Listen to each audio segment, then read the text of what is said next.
दूसरे भाग के अंतर्गत कोशिका एवं सूक्ष्म जीवों का सामान्य परिचय। कोशिका एवं सूक्ष्म जीवों के सामान्य परिचय में हम जानते हैं सजीवों का वर्गीकरण तथा जंतुओं का वर्गीकरण। कक्षा कोशिका 6 क्या है? विज्ञान। जैसे हम लोगों पाठ ने 6 मकान जीव तो जगत। बनते हुए देखा ही होगा।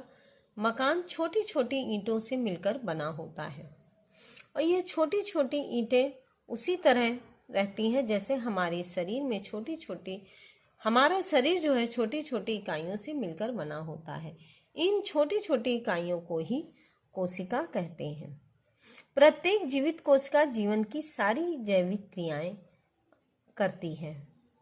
कुछ जीवों का शरीर केवल एक कोशिका का बना होता है, इसे हम एक कोशिकी कहते हैं, और जो कई कोशिकाओं से मिलकर बना होता है उन्हें हम बहुकोशिकीय कहते हैं। सजीवों का वर्गीकरण।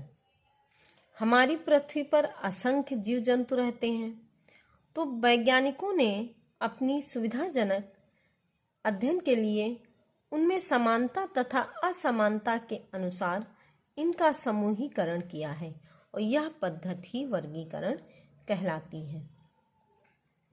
जंतुओं का वर्गीकरण, जैसा कि आप चार्ट के माध्यम से ये देख रहे हैं, जंतुओं का वर्गीकरण 4 तरह की विधियों से किया गया है।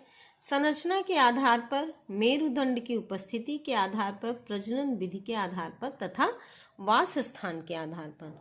संरचना के आधार पर जंतुओं का एक कोशिकीय तथा बहुकोशिकीय जंतु बनाए गए हैं। एक कोशिकीय जंतु, जिन जंतुओं का शरीर केवल एक ही कोशिका से बना होता है वे एक कोशिकीय जीव कहलाते हैं। इन्हें हम नग्न आंखों से नहीं देख सकते हैं, जैसे अमीबा, पैरामीशियम, युगलिना आदि।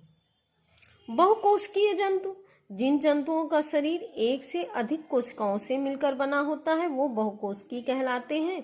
इन्हें हम अपनी आंखों से देख सकते हैं प्रायः, जैसे हाइड्रा, घोंघा, मछली, मेढक, मनुष्य आदि। अब हम देखते हैं मेरुदंड की उपस्थिति के आधार पर। मेरुदंड की उपस्थिति के आधार पर 2 तरह के जंतु हैं, अकशेरुक जंतु तथा कशेरुक जंतु।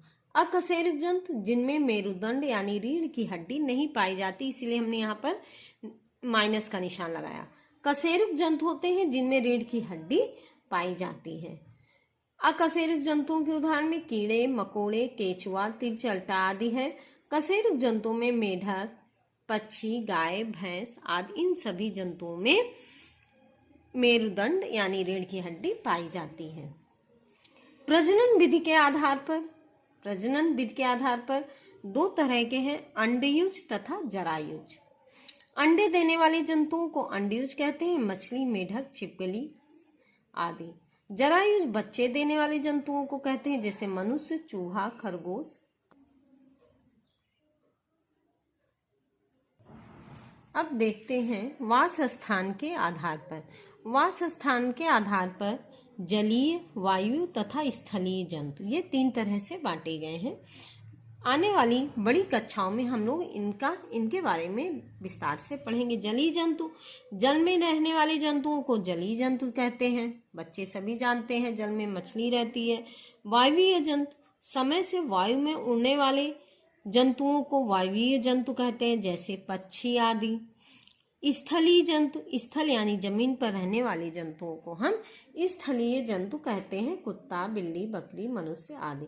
ऐसे जंतु जो जल तथा स्थल दोनों में रहते हैं उन्हें हम उभयचर कहते हैं, जैसे मेढक, कछुआ आदि। आपके यहाँ एक्सरसाइज में यह प्रश्न पूछा भी गया है, उभयचर जंतुओं के नाम बताओ।